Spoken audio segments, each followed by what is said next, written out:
everybody to a special edition, exclusive edition of Real Life Matters. Today we're doing something. I'm going to be doing something with a very special lady that she's been in the media. She's doing a lot of stuff. Now she's going to be doing some stuff here with me. So we're introducing to you today RLM, Our Views and Yours. So RLM is Real Life Matters, Our Views and Yours. So we will be doing some topics and we'll be talking about some things from the Caribbean, Canadian perspective. So, because sometimes, people in North America, we think different from the people, how they view things in the Caribbean. So what we're going to be doing, she's going to be coming in a few episodes. So people don't get alarmed. Yes, the background is a little different for everybody that hasn't seen, but this is something that we're going to do. And I have a law background. A lot of people didn't know.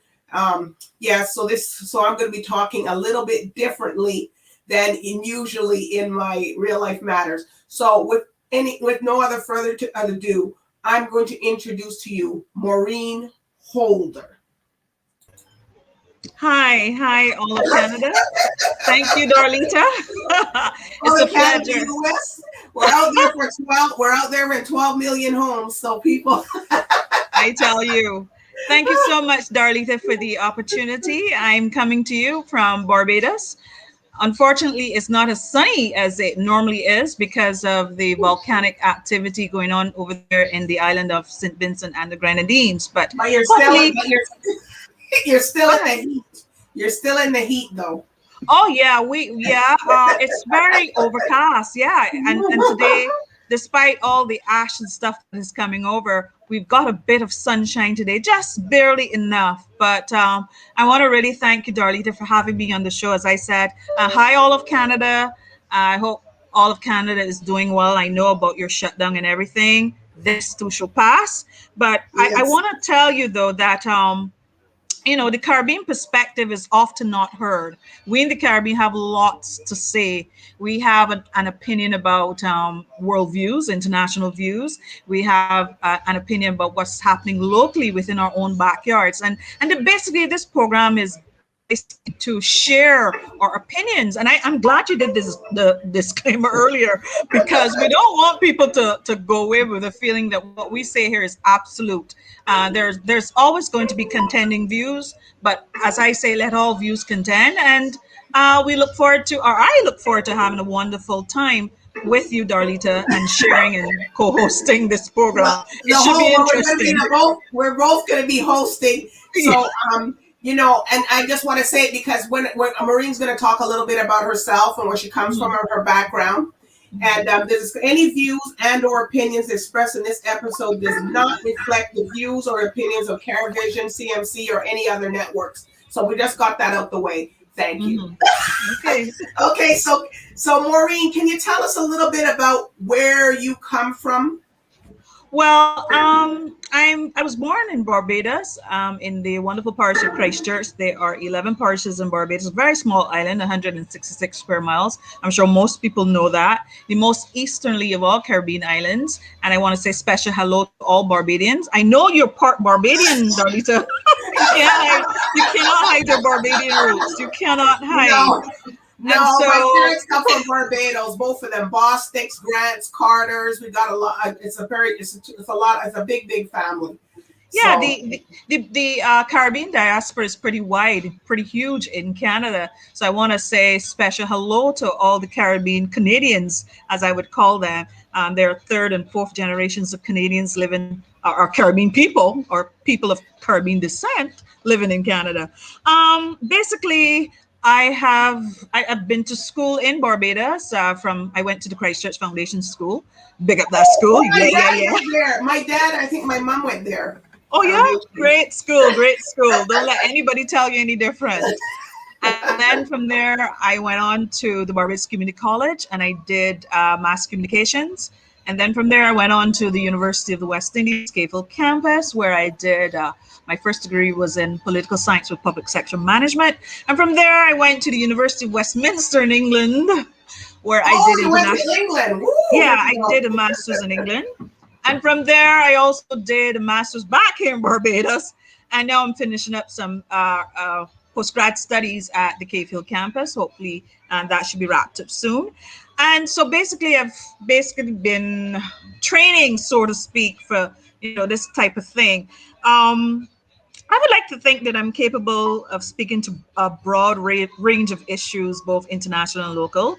It's not often that you, as I said before, that you get to hear how Caribbean people think and what our perspectives are. I would also like to think that I can bring a perspective that shows that we are slightly different, rather than just having information packaged and sent to us. We can analyze for ourselves and present it. So it's going to be an interesting haul, this program, as I continue with it. This is the first program that we're And you're doing. forgetting one major thing. Where did you broadcast at? Where Oh, everybody knows. yeah, I I mean, worked. Maureen's a star in herself. I'm not a star. Thank you very much, Darlita. I would have worked first with the Starcom network here in Barbados, hosting the Brass Laps program. Then from there, I moved on to the Caribbean Broadcasting Corporation. That's the only television station in Barbados where I worked for the last 8 years, hosting the talk show program there, as well as being the resident political analyst there. So that stint is over. It's come to an end. Woo! Political And analyst, people. well, that's what they call it. I don't necessarily call myself that. As I said, Right. I would like to think that I can talk a wide range of issues, that I'm sufficiently well read, that I can kind of like handle myself, so to speak. So that's where I come from. That broadcasting background, that journalistic background, if you want to call it that. Well, how was it working at CBC? What was it like? Yes. Well, it was very interesting. I took calls from people from all over the world, mostly local calls, and you would engage and interact. Some people can be a bit strange, a bit difficult. So it was interesting. It was stressful, I can tell you, very, very stressful, because when you have to answer to so many publics, when you have to answer everything and know everything, it becomes a little bit tiring at times and stressful at times. But I managed pretty well, I would like to think. And I think that a lot of people here in Barbados know Nobody me. chased you down in the street, right? Well, let me tell you, you would get cussed. We call it cuss in Barbados. You would get cussed.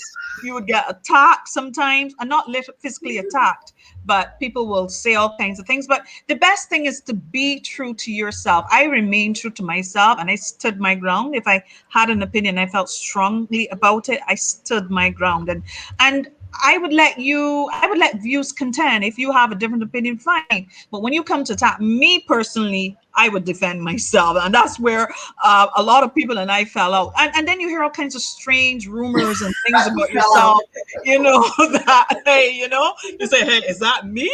But it was a good experience for me.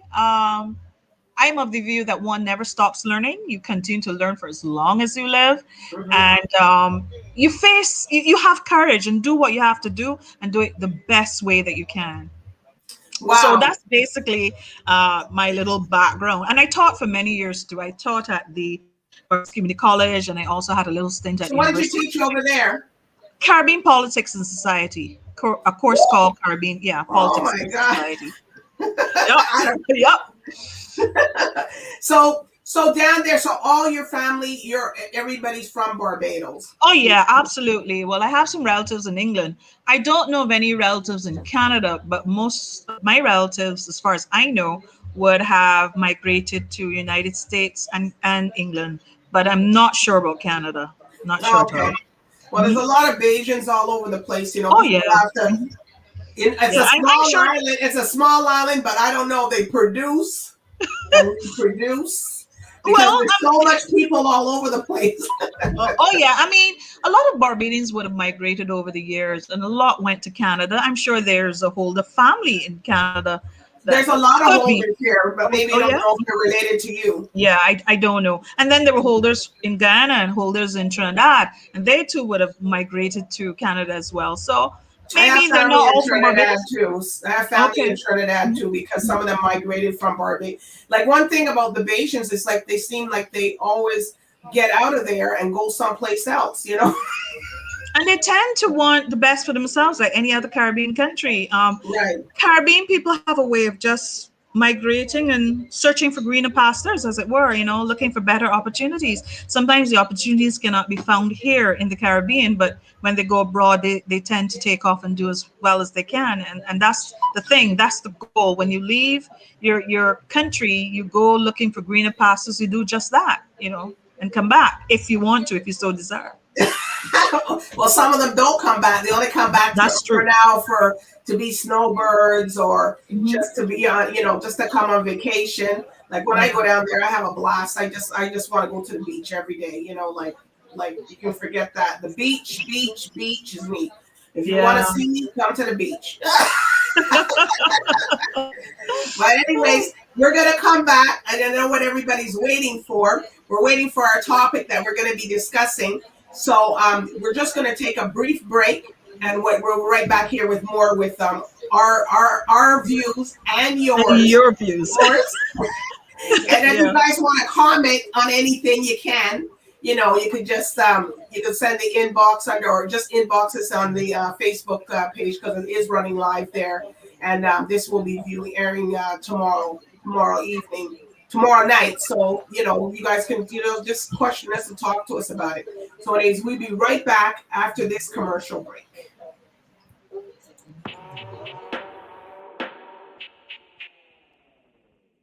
Looking for a TV show that brings you a raw, uncut, unbiased opinion? What about a show providing a platform to tell us about your business or talent? Tune in to Talk It Out, Monday through Friday, hosted by Chill of Come Clean Empire and his co-host, DBoss, where we bring you not just a TV show, but a TV experience.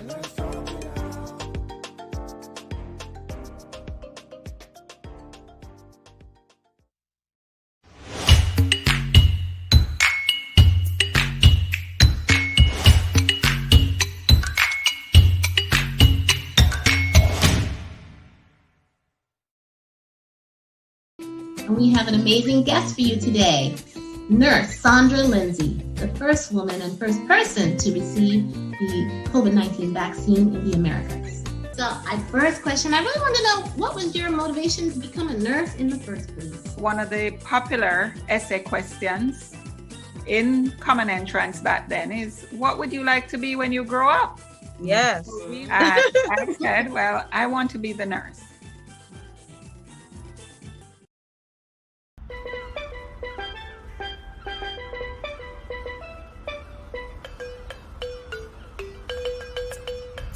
The eyes and ears of the Caribbean.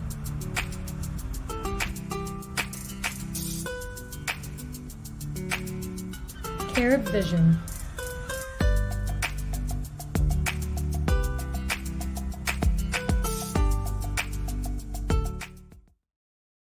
To save $1 million, you first need to change your mindset from a spending mentality to a saving mentality. It can be pretty easy to spend money and kind of hard to save it. It should be the other way around. Yeah, but first you need that money, Austin. Okay, well, maybe you have an allowance. Maybe your Aunt Patricia gives you money sometimes. Maybe you have a job. I work at Pizza Burger. Oh, very cool. French fries. Your next step is to open up a separate account with no connection to a debit card. Why? Oh, well, it makes it slightly harder to spend money. Girl, let me wine on you. Girl, let me wine on you. Let me wine on you. Yeah, I'm catching fever, a fever, running on you. Don't wear your body and coiling, girl. I'm not toying with you. I'm a believer, receiver, taking from you. Here's what I wanna do. Girl, let me wine on you. Let me wine on you. Girl, let me wine on you. Push back and let me wine on you. Well, we're back here with DBoss and Maureen, RLM Our Views and Yours. And now what we're going to talk about is this volcano that erupted. Yeah, in St. Vincent and the Grenadines. Let me just say that my prayers go out to the wonderful people of St. Vincent and the Grenadines. And, it couldn't have come at a worse time. We just had COVID, and now this volcano, La Soufrière volcano, has erupted in St. Vincent, and it's very hard and difficult for the residents there, those who are still on the island. And many CARICOM states stand ready to assist St. Vincent however they can And an appeal is going on at the moment, if I'm not mistaken. But a lot of Caribbean member states have pledged their assistance to St. Vincent, and a number of cruise liners are standing to ferry, so to speak, Vincentians out of St. Vincent as the evacuation process continues. And many of those Vincentians are going to go to neighboring Caribbean states, Barbados, Guyana, Trinidad and Tobago, St. Lucia, Grenada, and we in Barbados have been impacted by it, but we're still getting ready and standing by to mobilize assistance in terms of medical aid and other aid, whether it be food, etc., water and feminine hygiene products, etc. So we in Barbados are doing the best we can, despite our country's literally covered with ash, Darlita, and it is frightening. It's almost very, very frightening. We've had over the weekend 2 days of this heavy ash fall, and it's unlike 1979. It's been 42 years since that volcano was troubling, acting up, so to speak. And this time it is the worst we've ever seen it. And as a child, I remember it acting up in 1979, some 42 years ago. And the ash was grainy, but now the ash this time you cannot see it. It's so fine that you have to be really careful. But it is the dangerous part of it is that it is coagulating. It's forming like a cement thing. So even though there were some showers, we had some rain. When you go outside, you just get this thick, pasty thing, like some sort of cement. Yeah, like plaster, and that's pretty dangerous for cars. It's pretty dangerous for humans and animals and vegetation and so on and so forth, because it's heavy, it's fine. And we've had maybe one or two asthmatic deaths. At least I know one asthmatic death. Wow. Fortunately, the young lady attended the same school I went to, and she's passed on my condolences to her family. Wow. And it's been very trying, but we in the Caribbean, whenever there's a moment of crisis, we tend to stick together. We tend to want to mobilize support to help each other out. And we're doing the best that we could to assist St. Vincent at this time. And of course, St. Vincent is a sovereign state, and they would have to say what their needs are at the moment. St. Vincent is also a member of the OECS, that's the Organization of Eastern Caribbean States, is also a member of CARICOM. So the onus is upon many CARICOM member states, including the OECS, to do what we can to assist St. Vincent at this moment of at this moment of time, in the moment of crisis. Yeah, but it's admirable that, Prime Minister Mia Mottley, she really stepped in and said, listen, we got to get these people out of there. And, I'm sending the ships out we're sending the people to get these people out, and I find that is very admirable of her. And that's a very kind gesture, because some people would have just left them there, Well, let us acknowledge first the fact that Prime Minister Ralph Gonsalves, he recognized early that those people needed to be evacuated, especially those who lived near the volcano. The people in the north of St. Vincent, I don't think they're as badly affected. They're getting the ash just like we in Barbados, but you had to move the residents that live really, really close to the volcano, and getting them out was the number one priority for Prime Minister Gonsalves. And he would have sent out, how they speak to each other diplomatically, and he would have sent out the clarion call for assistance, and Barbados responded, Trinidad responded, Guyana responded. Guyana stands ready to assist Guyana in any way that they can, and it really warms your heart to see the level of support that's coming from Caribbean member states, CARICOM member states, I should say, to lift St. Vincent at this moment. As I said, the appeal has gone out, and right now they're mobilizing efforts in terms of foodstuffs, canned goods, dry items, and so on, to get bottled water to get down to St. Vincent. So a lot of it has to be transported via ship for now. I don't know much of whether they will be transporting anything by aircraft. I'm not sure about that, but I can tell you that a lot of the help and mobilization of help efforts are being done through coordinated approaches and responses. And certainly, or the Brigadier Lewis or ship or Coast Guard vessel stands ready to sail down to carry any supplies that St. Vincent needs at the moment. Yeah. So Well, this is good. to It's good to know that, because here in Canada, we were saying, because I was wondering, like, where are all these people going to be going to? Like, what island? And then you answered, well, they are going to, because some things we're not going to hear. They're going to different Caribbean islands. At the moment, despite, and I think what is noble about what Barbados is doing, if I may, because I can only speak about Barbados, is that our country, Darlene, is literally covered, I kid you not, covered with ash. It is awful. We had to close businesses today. Many people stayed home from work today because it's that bad. But yet we are still finding it in our hearts. We're finding the space, we're finding a room to accommodate Vincentians who are in crisis at this moment. But it's unfortunate. I was even wondering, perhaps maybe we could scale back on that until we get our island cleaned up, because the island really needs, we're going to have a national cleanup day in Barbados.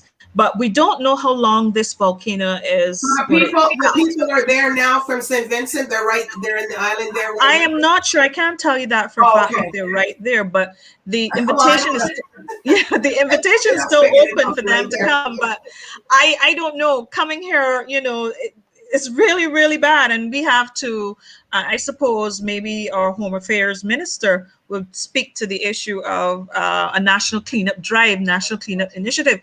I'll tell you how bad it is. I mean, I had to go out and clean my car, because if you ever leave that ash there, that's gonna, and sun comes out, you're gonna have something like a paste of cement, something that looks like cement. Imagine cement hardening.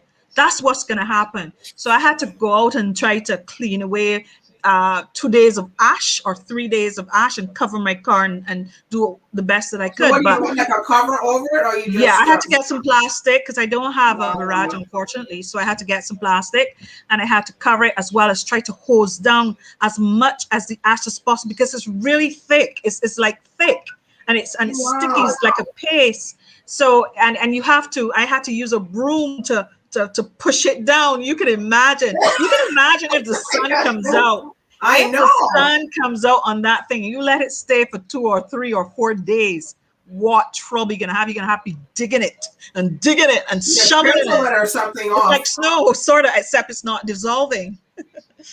Wow. Well, I want to show a little bit of footage of some of the stuff there, just so that we can come back. Just hold on, of the vault. So if people haven't seen it and they don't know, and Maureen could capture some footage from some people. So just hold on. Let me just get it. Sure.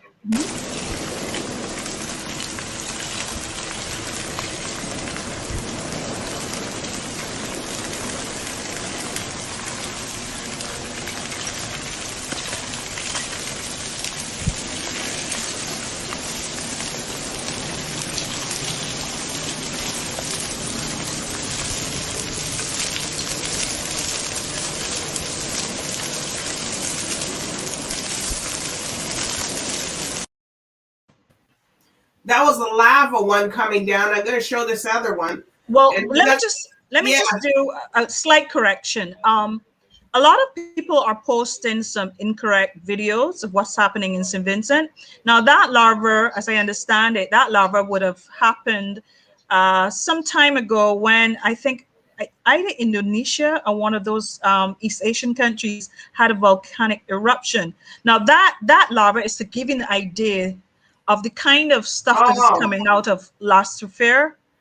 And it is deadly. It is very, very deadly. You don't play with that stuff. You evacuate. You'll just disintegrate with that. But I understood, Maureen, that that some Rastas or something, they didn't want to leave. They don't want to evacuate because of their marijuana plants. Yeah, there's some video. Well, some people were smart enough to do some of their own cell videos. I call them cell videos. And there was this one guy with a breadfruit. He's covered all this dust and looking really, really gray. You can't even make out this guy, and he has he has what do you call it, a breadfruit in his hand, and rumor has it, and this is just rumor, that the Rastafarian community in St. Vincent and the Grenadines, they're staying behind because they're going to make sure that the marijuana plants, the industry is secure, so they're kind of like keeping watch, so to speak. Dan, this is just rumor. I don't know how true it is, but we're I've seen footage. How many people out there? We're gonna fight. You gotta find out. You gotta find out. They're refusing to be evacuated. You better get out of there. Yeah, I mean, I guess some people put a price on things they figure perhaps the marijuana industry is about to take off. Good, even with that volcano. Well, that's it. That's it. But we hope that the criminal element, as you know, sometimes in moments of crisis, there's a criminal element that will seize the opportunity to steal, to plunder, to do anything, despite the fact that the whole country's in crisis. And we want to discourage that kind of activity as much as possible. But, you can't stamp out all of it. It's going to happen despite. So maybe these guys are thinking, hey, let me stay by and guard my stuff. I don't want anybody messing with my stuff. So even if it puts their lives in danger. They're going to bring it on the ship. You know what I mean? Like,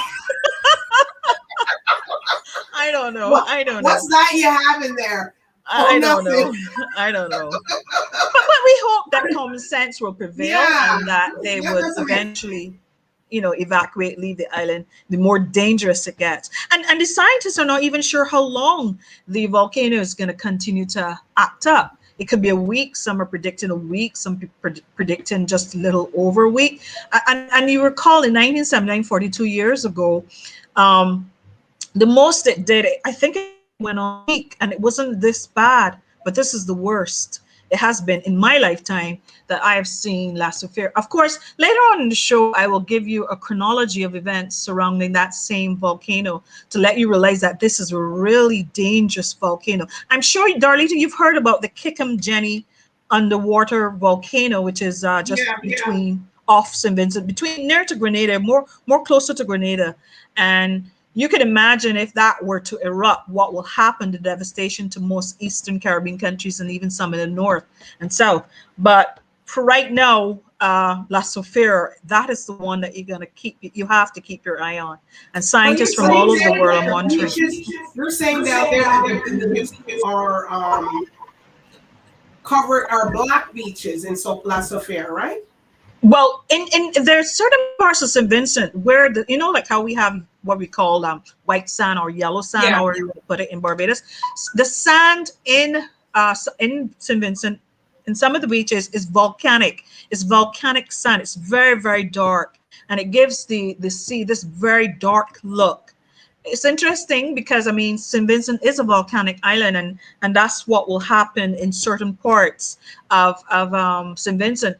And it means that over the years, volcanoes have been erupting and creating that sort of sand sediment on the coastline, certain parts of St. Vincent. Now, if you go into the Grenadines, the sand is beautiful. They're beautiful beaches and so on and so forth. But it's just mainland St. Vincent where the volcanoes are located. I think this volcano is to the north of the island, if I'm not mistaken. Okay. And it's just kicking up. It's just doing a lot of damage, extensive damage across St. Vincent. But thankfully, we haven't heard about loss of lives, not on a large scale. I haven't heard that as yet, but maybe, who knows? But for now, we got God thanks, we haven't heard of many people losing their lives as a result of this volcano.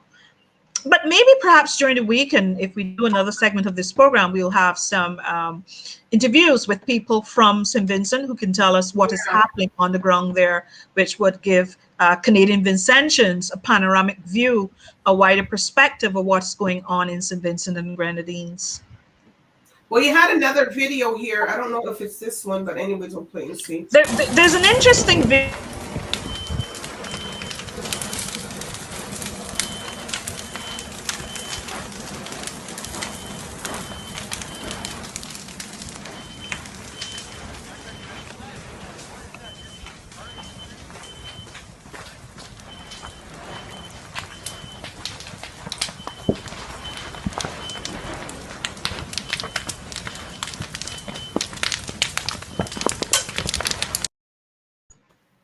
Okay. Again, that's footage from, I think, one of the East Asian countries. Okay. That also can give you an idea, give the viewers an idea what will happen to many of the houses near the volcano, especially with the you call it the pyroclastic flows that are coming out of the volcano, and very, very dangerous stuff. You don't want to mess with that. And the interesting thing about it, and I've seen some images and some videos where this lava flows into the ocean, and as soon as it gets into the ocean, it bubbles and it's really, really hot. So you have to be some yards and miles away from the coastline in order for that to cool. And as it goes into the sea, that's it why goes in very, very the hot. water has to be hot. So the people ships gotta come in and get these people, and it's hot. The water's boiling hot. Well, that's why Prime Minister Gonzalez, in his wisdom, ordered the evacuation very, very early because he sensed what was happening. Remember, this thing acted up. I think it was acting up a couple of years ago, but it didn't reach this stage. But now this thing has just exploded, and I think you have a shot of how it exploded. There's a satellite photo from space showing the actual explosion. If you could just show the viewers that, they'll get an idea. Get an idea. It's a satellite one, right? This one, I think. Satellite image. Okay, very thick. Yeah, a lot of ash coming down, you know.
That's a lot of ash. Yeah, that's in St. Vincent. That's in St. Vincent, but that's not over in Barbados coming down like that. No, that's actual footage in St. Vincent. There's another satellite photo that actually shows you the volcano exploding, and it's taken in space. So if we can find it, perhaps we can show it a little later as we go on. But but it's showing that. But the footage there showed the actual ash coming down. Yeah, coming down. So that ash is going over in St. Vincent. So the ash coming down over in Barbados is just coming down lightly, or it's not like that. It's not as heavy as that, but it's steady and it's finer. You know, you don't see it, or if you look into the light, you may sense that something is coming down. But you're not seeing it like how it's falling in St. Vincent from that shot. It's just coming down. But in Barbados, because it has to travel 100 miles, I think Barbados is 100 miles away from St. Vincent. We're not even on the same continental shelf, because Barbados is the most easterly of all Caribbean countries. And you have St. Lucia to the north of St. Vincent. You have Grenada to the south. And Barbados is just to the east of St. Vincent. And we're getting all of it. And there's a geographical map, which I found quite strange. Even though the location of the volcano is not, what should I say, directly parallel. Like if you drew a straight line, you would get from the volcano to Barbados. No, it comes down. It's like some sort of angle, and it's really, really strange that Barbados is getting all this ash. They're saying that is a strange wind that is blowing the ash in this direction. But technically speaking, Barbados should not be getting so much ash. But unfortunately, the wind direction is bringing the ash here, and it's been a steady downpour. When I say downpour, I'm not talking rain, I'm not talking snow, I'm talking these fine particles called ash, and it's kind of like sand. As I said, it coagulates and it doesn't dissolve. So you have this thick sediment and it builds up. And as I said, if the sun comes out and that thing stays there for 3 or 4 days, you're going to be in serious trouble. You have to get it's that bad. They better open up some chisels there, because that's what's going to happen. Yeah, some drilling, some deep Well, we're going to take a brief break and we'll be right back. And we're going to be more on the volcano. Right.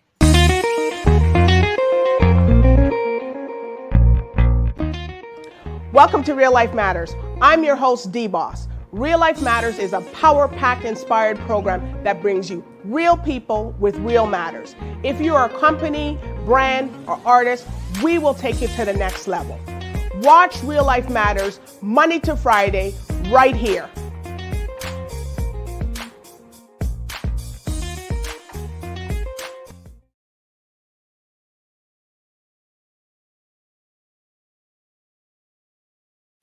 Rhythm.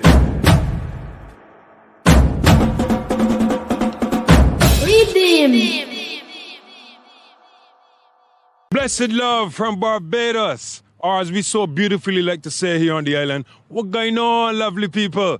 I'm Bugina Kente, the spirit of the people. I'd like to welcome you to the Rhythm Caribbean Top 10 Countdown, bringing you some of the hottest artists, songs, and videos from across the entire Caribbean. So stay tuned.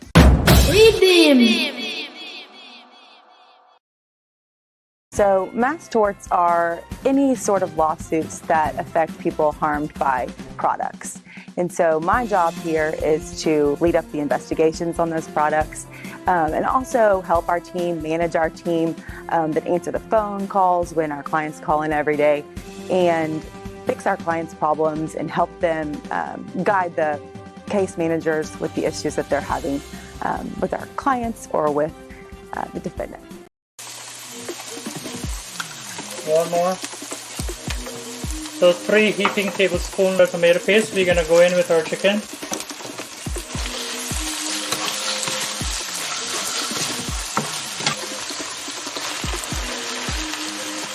There you go. So you want to give this a good mix now. Make sure your cabbage is coated with everything. Amisha, is there any merit to the thought process of people who feel like Larry Klayman, and how do you push the 1619 project where it doesn't appear as though it's geared toward white people, that they're all a racist and we need to have this revisionist history? Well, Armstrong, the 1619 project is geared towards the history of this country in its full array. What we've learned throughout our education systems in America. We're back. Okay. I'm telling you. Well, I want to ask some questions about, there's, we got the coronavirus everybody's dealing with. Now you're going to deal with this volcanic ash, and I'm pretty sure that's going to cause some real serious health issues and concerns, because everybody's going to be inhaling that. Absolutely. Our chief medical officer, Dr. George, he had warned Barbadians to stay indoors as much as possible, keep out of that ash, because the particles are so small, it can create serious health issues in asthmatics. It can create chronic lung problems in people who are already suffering from those underlying diseases and so on and so forth. So the dermatologists are also saying that a lot of it is not good for your skin, and to cover your skin, if you have to be out, wear long sleeve clothing to make sure the ash does not settle on your skin for any length of time. Protect yourself, and of course wear your mask. Some people are saying double up on your mask. And of course, wear your glasses to protect your eyes from the dust, because it's so fine, Darlita, absolutely so fine that you cannot imagine that these particles can create such great damage. And Barbadians are told to stay indoors as much as possible and to be prepared when they're going on the outside, to dress appropriately, to double up on the mask if they have to, and to wear their glasses to protect their eyes from the dust getting into that. Some dust got in my eye this morning when I was trying to take care of my car, and I could tell you it was not a good feeling. And I was wearing my glasses. So it must have burned your eyes, because that's it feels grainy. It doesn't. Well, it burnt. I'll tell you this as well. I don't know if it's just my imagination, but I could almost smell the sulfur in the atmosphere. When on Saturday, when the volcano erupted, I think that was the first major explosion. You could actually smell it, and Barbados was like, let's say, 3 o'clock in the afternoon, usually high sun and so on. Barbados was like almost 8 o'clock in the night, pitch dark, especially in the northern part of the island. I'm in the south of the island, and we were pretty dark here as well because it was 3 o'clock, looked like dusk time, and it remained that way for a while. So Barbados, if you look at the satellite picture, you can see a heavy cloud, a heavy dust cloud just shrouding Barbados, covering Barbados, literally covering the island. And so you can't say that only one part of the island was affected. All over, Darlita, all over the island has been impacted. It didn't go north, it didn't go south, it went all over the island. And You that's think the that some of the crops and stuff are going to be affected because that's I have dirt. I have a friend who was very concerned about her crops. She grows kale, she grows the green leafy vegetables, and she was very, very concerned. I mean, she said, if you just look out there, outside is gray. My garden, my ground, we call it ground. She talked about her agricultural plot. It's just gray, Maureen. The whole thing is gray. I don't know what to do. I said, well, girl, let's hope for the best. But there's a bright side to this. Some people are saying that the sulfur in the ash could fertilize the soil. Now, I'm thinking that has to break down over a period of time before you actually see results. That's what I'm thinking. The agricultural manager. Yeah. That stuff has to really get into soil. But the beauty about Barbados, we are a limestone, or what you call a coral stone island, and the coral stone serves as a filter for our water supply. And we've had the manager of the Barbados Water Authority here in Barbados comforting Barbadians and reassuring them that our water supply has not been contaminated, because we test our waters. We constantly test our waters. And because we have the coral stone and the limestone that kind of like serves as a filter, when the water goes into our aquifers and so on, we just have to add the chemical compounds to further sanitize it. And you can drink our water. I mean, those of us who have the stomach for it can drink it. Huh? I like the water down there. It tastes good. Yeah, it's generally clean, but some parts of the island, of course, because of the mains are pipe, they've been laid for over 100 years or so. Some of them are rusting, and certain parts of the island you would get that brownish water that many residents don't like. But generally speaking, though, our water is pretty safe, and we monitor it. We do our checks according to World Health Organization standards, or even I think PAHO standards as well. So we're pretty safe for now in terms of our water supply for now. But in terms of the actual benefits of the ash, I'm hoping and I'm thinking that maybe a good 30 years or so from now, we're going to see a beautiful, bountiful farming landscape in Barbados, because the nutrients,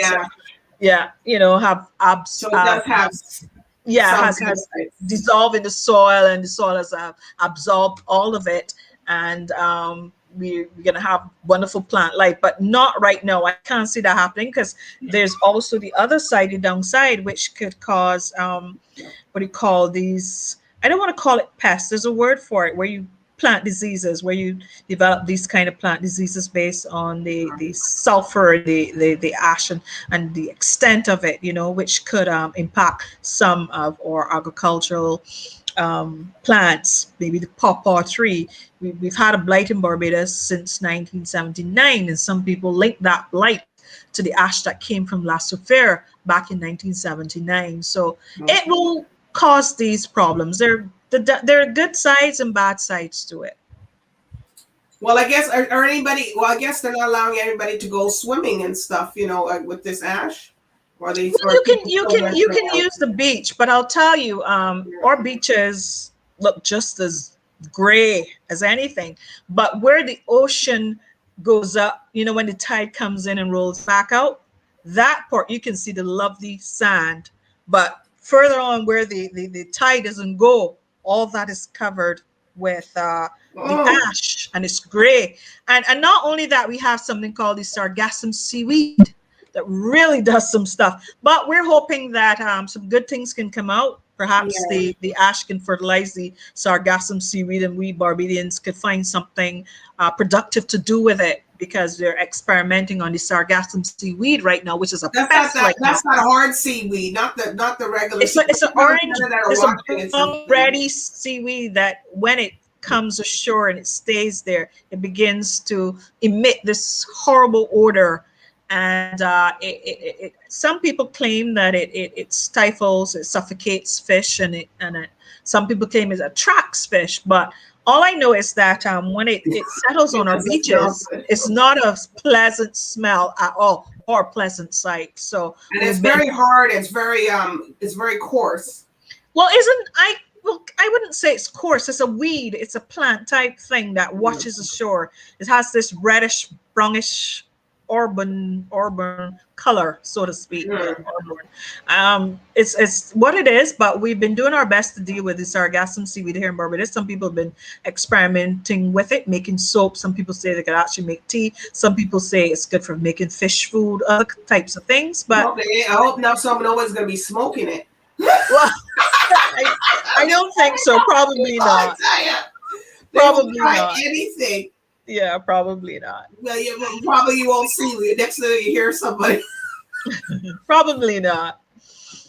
Wow. Well, this, it's good because up here we don't know what's going on. Everybody goes, "Oh my gosh, there's a volcano," because a lot of us have family members down there, people that we know down there. And we're saying, "Oh my gosh, what's going on?" A lot of St. Vincent and people that we know, they're so concerned because they can't really. Plus, they're evacuating people. So how, so people don't even know where some of them went because they just left. Well, thankfully, technology is as such that hopefully you can use the technology to reach out to some of your family members. In Barbados, there's a Vincentian community living in Barbados, people who are been born here, but they are of Vincentian ancestry. And they've reaching out to their relatives back in St. Vincent to find out how they're doing, to find out what they need, and they're trying their best to assist them. So the technology is establishing contact so that people will not feel isolated. And based on what I saw and how they are evacuating the people, they're doing it according to, I noticed they were doing it according to gender, sometimes it's according to age. And of course, they were claiming, or they made the claim that people needed to be vaccinated in order to be let aboard the ships that were waiting to transport them. The ships themselves were not saying that they had to be vaccinated, but the Vincentian government had stated that people need to be vaccinated, especially those people that are being evacuated out of St. Vincent. And it makes sense because you're going to go to somebody else's country, so it is important for you to be vaccinated. But I suspect that St. Vincent had not completed its vaccination program, just like Barbados, just like many other Caribbean countries. They were not finished. And I don't think they're going to turn back people just because they did not get the vaccination at the time that they should. Volcano to come up. However, what I do think should be enforced is the sanitizing, the wearing of the mask, doing everything you should do to protect yourself against the COVID virus.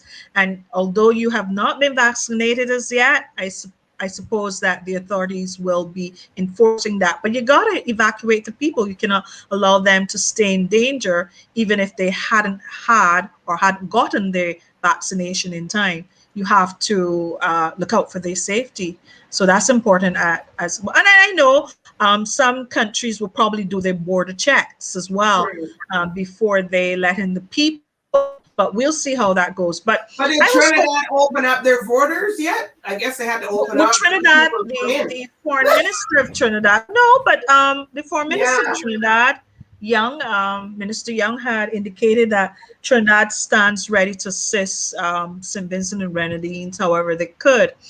And as I said, St. Vincent, maybe what needs to happen at this time so that you have a stronger coordinated approach is that, St. Vincent needs to say what are its needs so that you know that you don't just get one set of one thing, a whole set of water coming from Barbados, a whole set of water coming from Trinidad, a whole set of water, so that each country knows what the needs are and could accommodate so that you have enough resources to spread around, and not just a lot of one thing, if you understand what I'm saying. Right. So it needs greater coordination as far as I'm concerned, and that's something that needs to be done from St. Vincent's end.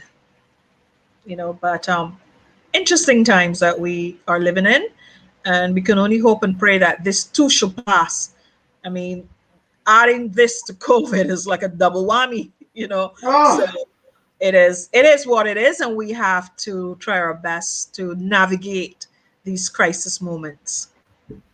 Well, because a lot of people up here in Canada, they see the Bayesian flag, they say the St. Vincent flag, and they're saying the St. Lucia flag, and they're almost all the same colors. But I said no, but it's a different pattern, meaning that we're all sort of, so they all consider everybody like you guys are like neighbors or cousins or something.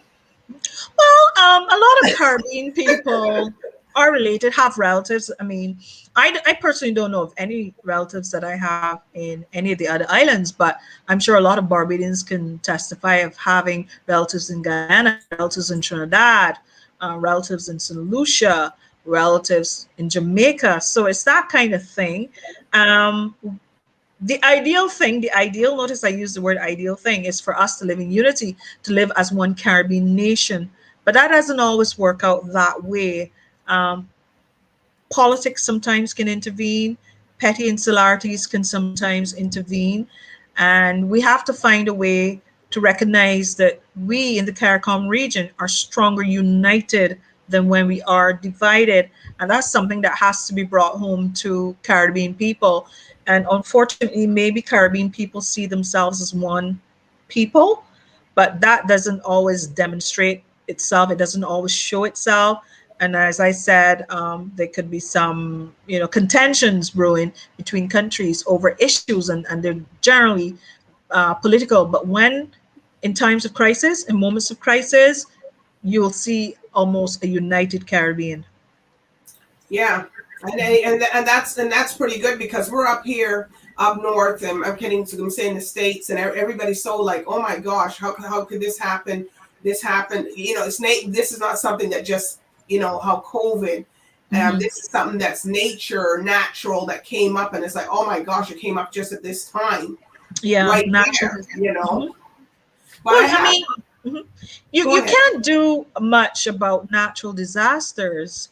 I think what you can do, you can mitigate. You can always plan for. You can plan for tsunami. You can plan for hurricane. You can plan for even a volcano eruption, and that's as far as it goes in terms of rebuilding, evacuating, and everything. But you can't stop it. So I think a Caribbean coordinated response to natural disasters is something that we could look at moving forward.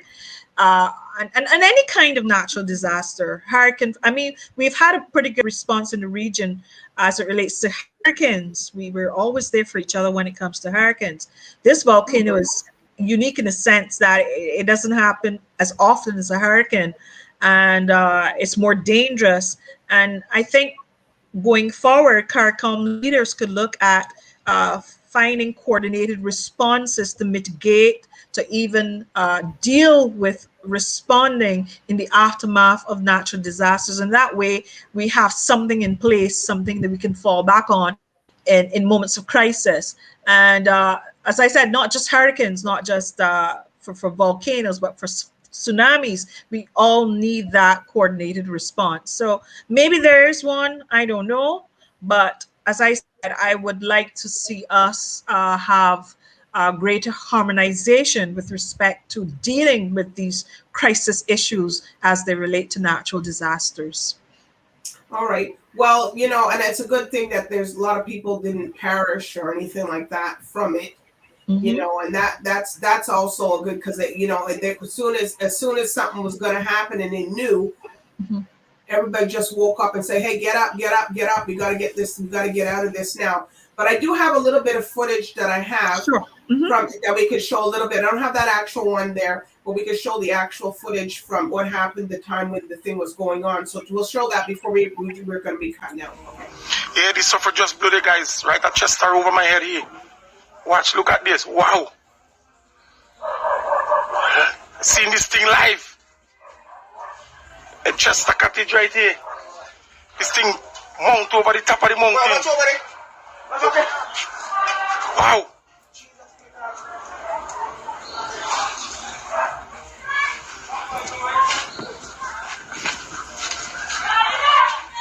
The volcano have just blown in St. Vincent and the Grenadines.